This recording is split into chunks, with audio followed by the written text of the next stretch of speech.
You are now tuned in to the Storm Tracker podcast.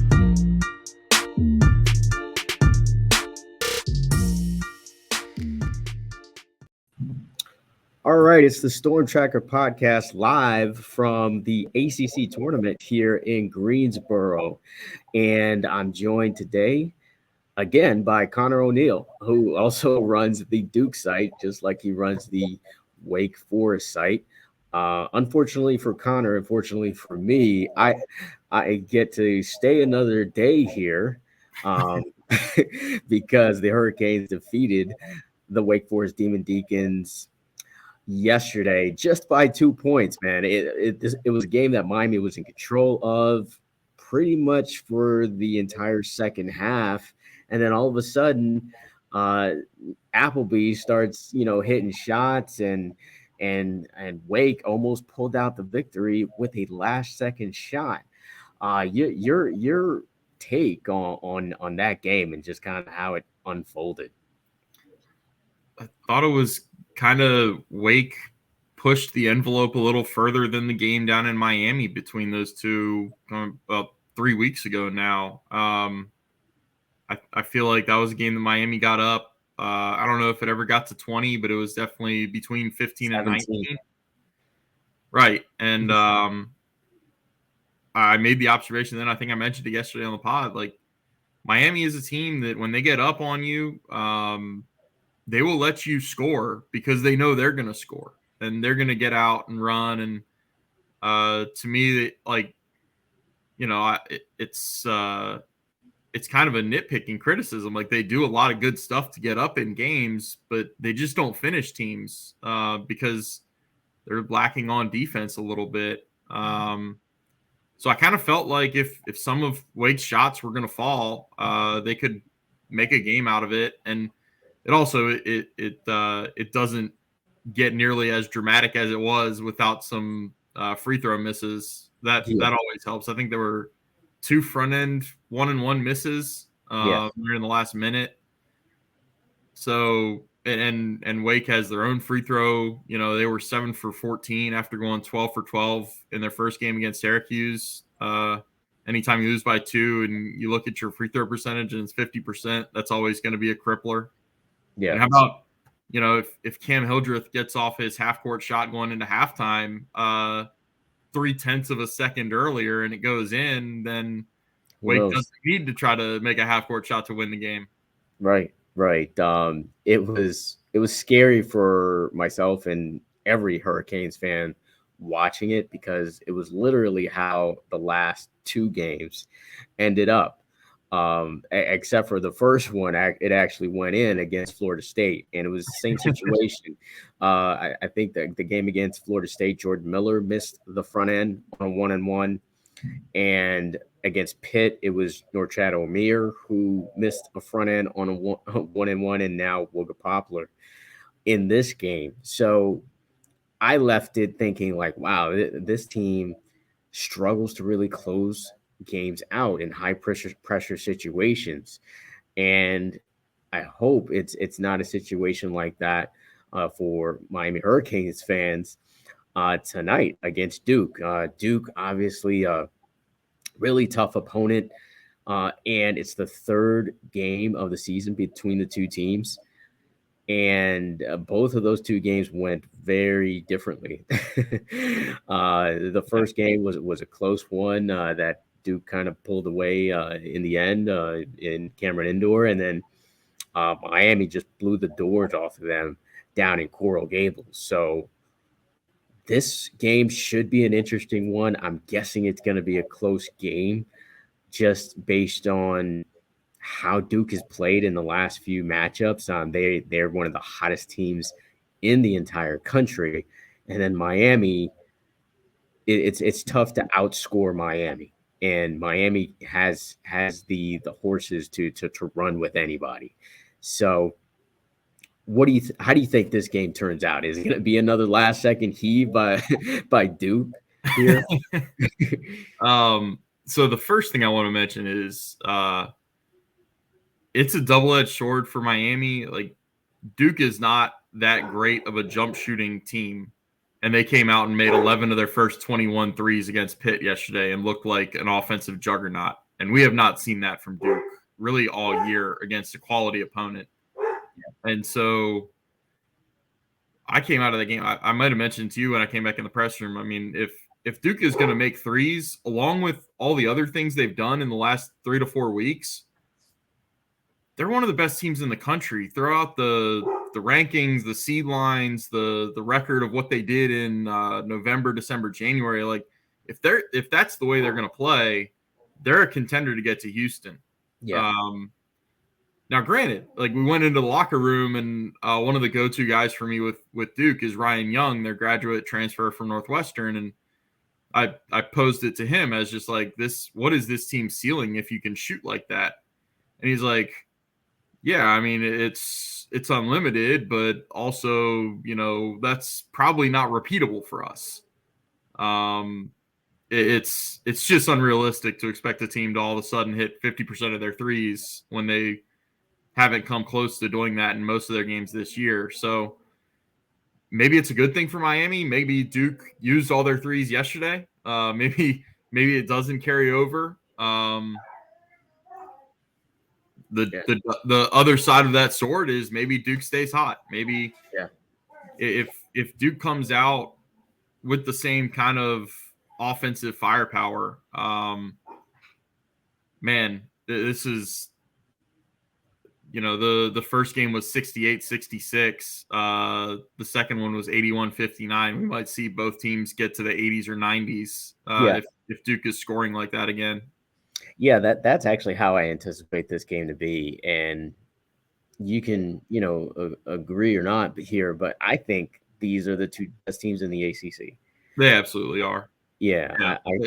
I think they are. I think the winner of this game in the semifinal here ends up winning the ACC tournament. And I also think these are the two.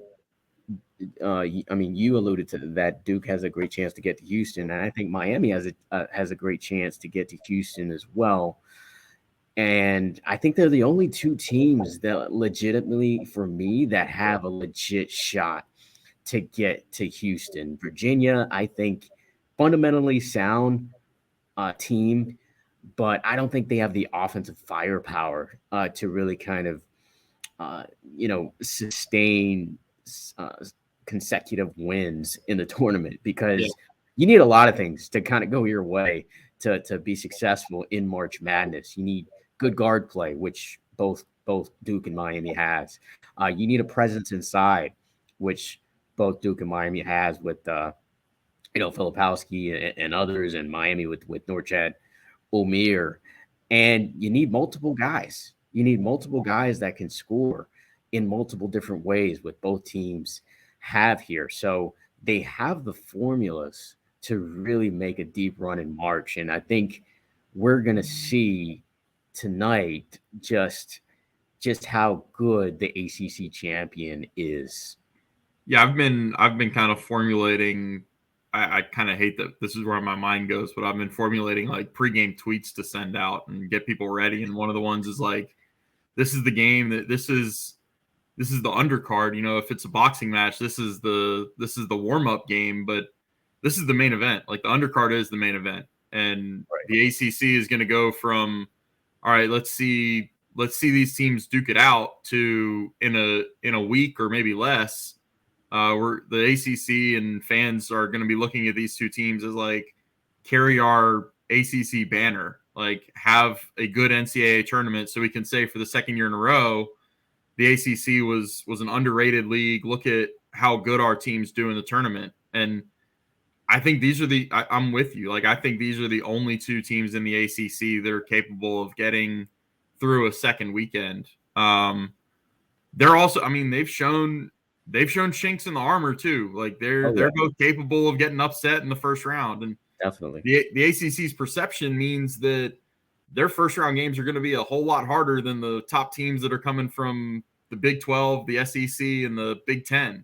So, I saw one projection today that had Duke playing 30-3 College of Charleston in the first round. That's just a matchup. As a what seed? It was the 6-11. And I think it was where Miami was on the 5 line and Virginia was on the 4 line. Yeah. So you see 4 and 5s get upset just about every year. Yeah. I'm hoping Miami gets off the 5 line. I think they have a better chance at the 4 line. In my opinion, of course, a second win over Duke would help them in that regard, and of course, winning the ACC tournament would. But this whole perception about the ACC being down, I think, is false. I think overall, I think the conference is not the best in the country. I definitely wouldn't make that claim, just because the teams at the bottom are pretty bad, and but the teams at the top, I think, of course, Miami and Duke, but Virginia is going to be a really tough out in the tournament, and Clemson is on the bubble. We'll see if they make it in. I think they do. But if NC State gets in, I think they'll be an extremely tough out as well. So I think I think it's very similar than as last year, where you had an overall conference that probably wasn't, toe to toe, probably couldn't measure up toe to toe with others. Mm-hmm. But in the end, you had 2 teams in the Final Four. With North Carolina and Duke. And I think this could be another year where that happens, where you have 2 ACC teams getting that far, or at least 3 ACC teams getting to the Elite 8. I could definitely see it happening this year with Virginia, Duke, and Miami. See, you're more of a Virginia believer than I am. I just think I think your first point's about them not being able to score. I mean, they had chances to put away Carolina last night a lot earlier than they wound up doing.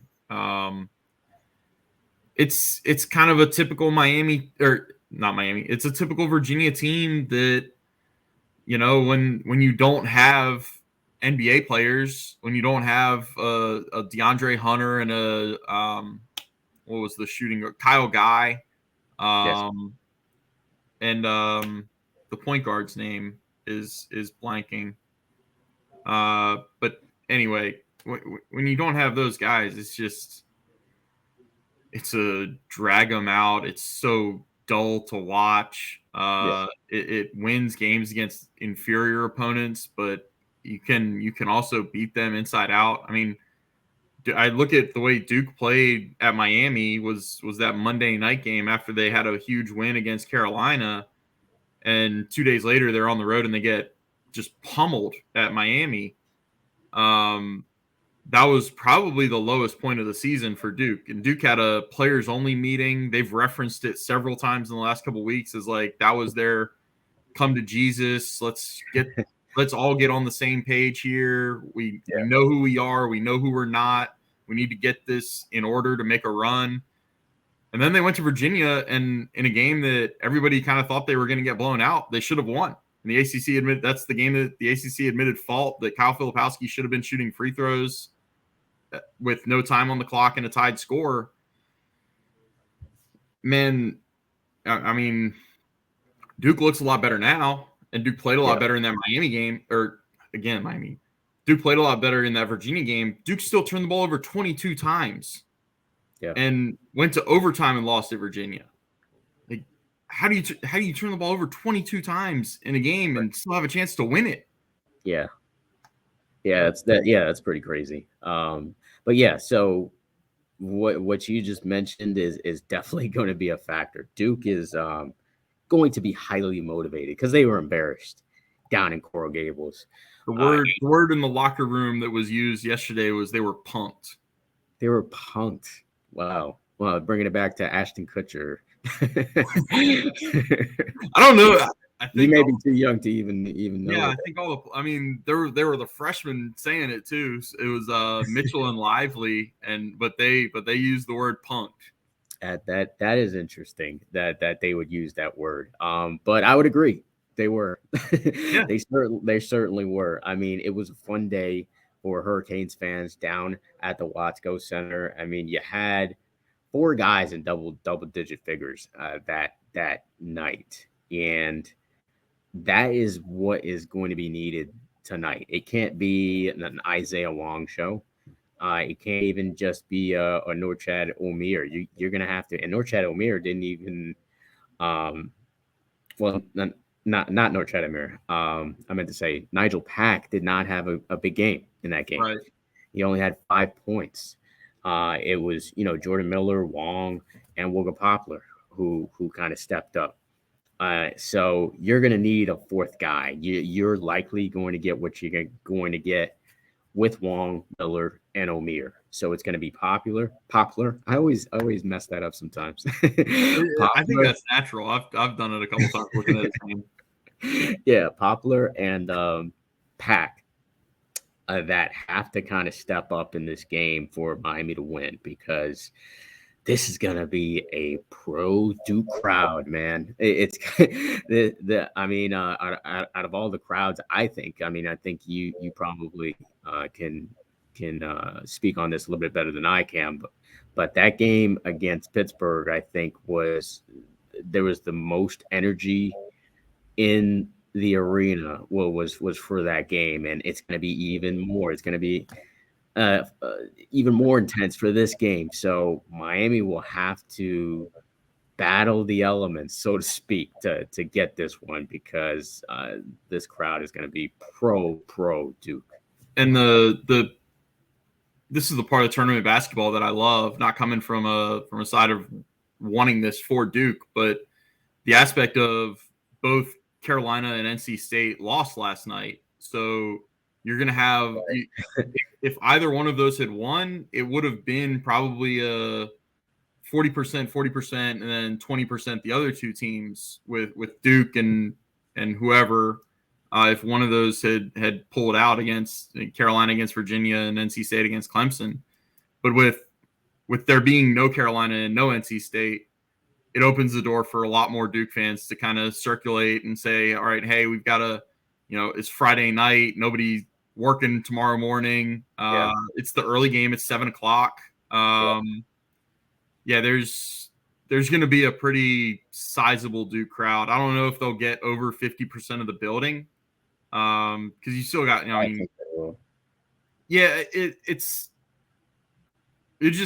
kind of have to, like, Virginia travels a ton, and Virginia is, I think, 80 miles away from Greensboro. No, that can't be right. But Virginia fans come down. Clemson fans will come up. It's not anywhere close to Clemson football and the fervor that comes with them. But, Clemson fans do support their teams. So it's going to be intriguing to me to see the breakdown of the fan and the crowd in there tonight. Yeah, it's definitely going to be interesting to see how Miami handles the elements of this game. And they struggled on the road early in the season, and then they started to get some wins down the line against Virginia Tech and Carolina, where those were hostile environments. So this is definitely going to be that for the Hurricanes, and that's where the veteran leadership on this team has to come into play. Duke, relatively a young team, as they always usually are. And Miami, when they are good, are usually a veteran team. Last year's team was a veteran team. The 2013 team was the last team to win the ACC regular season and tournament championship, was a veteran team as well.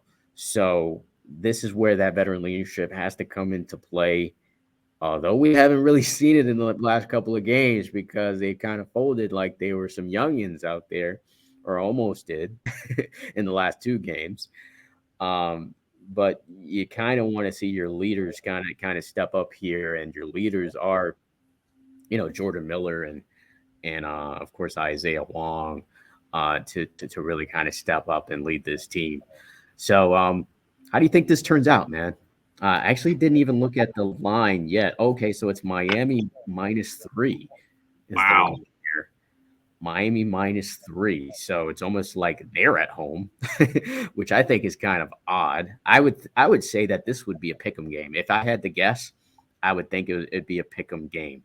But -3 to Miami. What do you think? Well, to give us a trifecta here, I figured Duke would be favored by 2 or 3 just based on how they've played recently. Ken Palm influenced me a little bit there too. Duke is favored to win 74-72 with a 56% chance of winning for whatever that's worth. I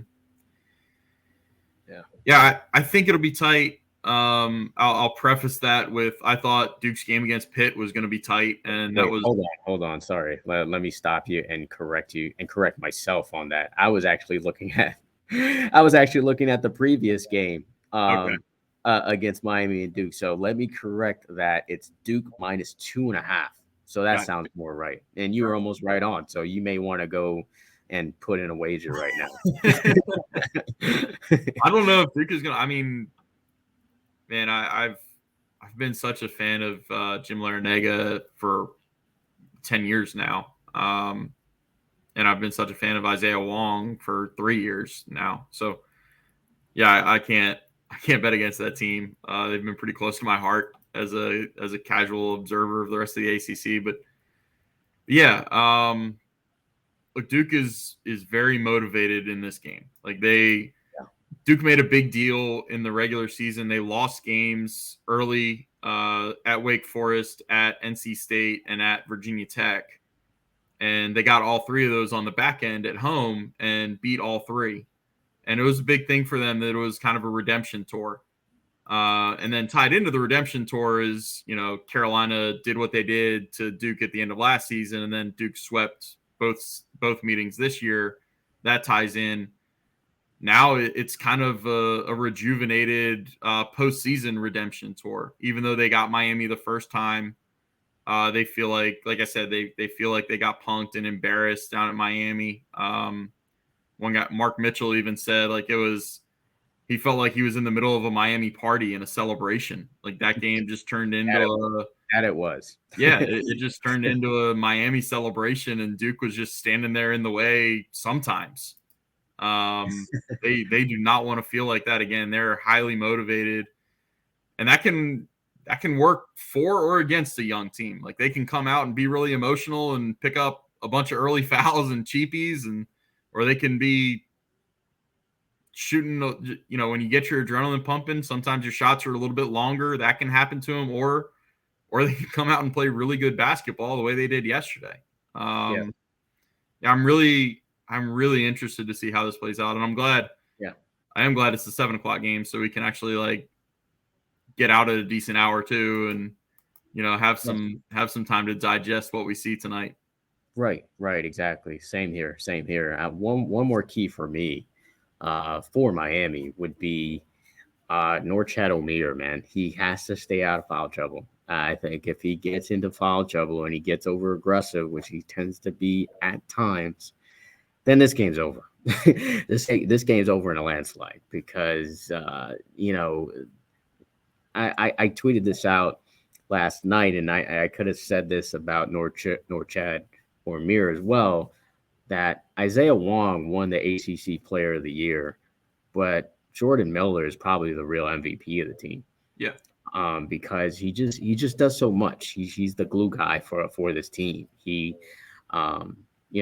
settles the team down. He's also a vocal leader as well. So Jordan Miller, I think you're going to get what you're going to get from him, as well as from Isaiah Wong. But Norchad O'Neill, you will get what you will get from him, which is usually a double-double.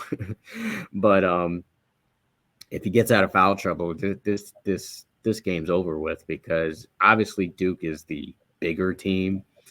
Miami, it's really amazing that Miami is able to kind of get away with what they get away with, being how small they are. But it's a different game of basketball these days. Small ball works. I mean, look at the Golden State Warriors, man. I mean, Draymond Green is not the tallest guy in the world, and they've won several championships. So small ball is like the new wave of basketball. So I'm not surprised that they're successful. But at the level that they are, is pretty amazing. And they're going to have to deal with another tall team in Duke, and it'll be a tall task for them to take down the Blue Devils. Yeah. That's the interesting dichotomy to me is like there are successful small teams, and then you look at Duke and their starting front court is 7'1" Derek Lively, 7-footer Kyle Filipowski, and 6'8" Mark Mitchell. They bring 6'7" Dariq Whitehead off the bench, and he plays some 2 and some 3. Tyrese Proctor is their point guard. He's 6'5". So length helps. Miami goes out and proves every year that length doesn't always mean the most, you know? Right. Yeah. Yeah. And the one thing that Miami does have going for them is that their guards are big. You know, they have big guards, if so to speak. I think, you know, Miller, Harlan Beverly, I mean, they're listed as guards, but they are really more like small forwards, I think, as far as their size is concerned. So that's kind of where Miami has the advantage size-wise, but inside, you know, you're just hoping that Omier is a beast. And he's been that, you know, but he's going to need another big performance tonight for the Hurricanes to come out victorious here. Any other parting thoughts before we wrap this up? You know, it's interesting to me, you know, Jordan Miller to further drive home how much of a key he is. He had 19 points and 8 rebounds in the game at Duke and fouled out. And yeah, I didn't have a vote for all ACC, but if I did, I probably would have been kind of annoyed that I couldn't have voted for him for Player of the Year. There's a whole other discussion to have on the schools designating their players, and there's a strategy to it where, you know, you don't want to have two guys on the same team get their votes split up so that somebody else wins, and you've got the second and third place finishers, which nobody cares about who comes in second and third in those awards. Yeah. So, but yeah, Jordan Miller to me is the key tonight. It's an interesting matchup with him against Filipowski probably to start, and we'll see how that plays out. Yeah, should be a fun one here in the Greensboro Coliseum. I'm excited. We'll see how this turns out. And thanks for joining me once again, Connor. One of us will be eliminated tonight. Well, if it's me, I feel like I'm disappointing you by not also covering Clemson and/or Virginia, so I can't join you tomorrow. I was going to say that. I'm just like, why are you not covering at least a third site? So we could possibly do this 3 days in a row, but, you know, guess I'm going to have to find someone else in case the Hurricanes move on. And you the same if the Blue Devils indeed move on. Yeah. All right. Thanks again, Connor. We will catch up again another time. And until the next episode on the Storm Tracker podcast, make sure you follow us on all social media platforms, and of course, subscribe to rivals.com.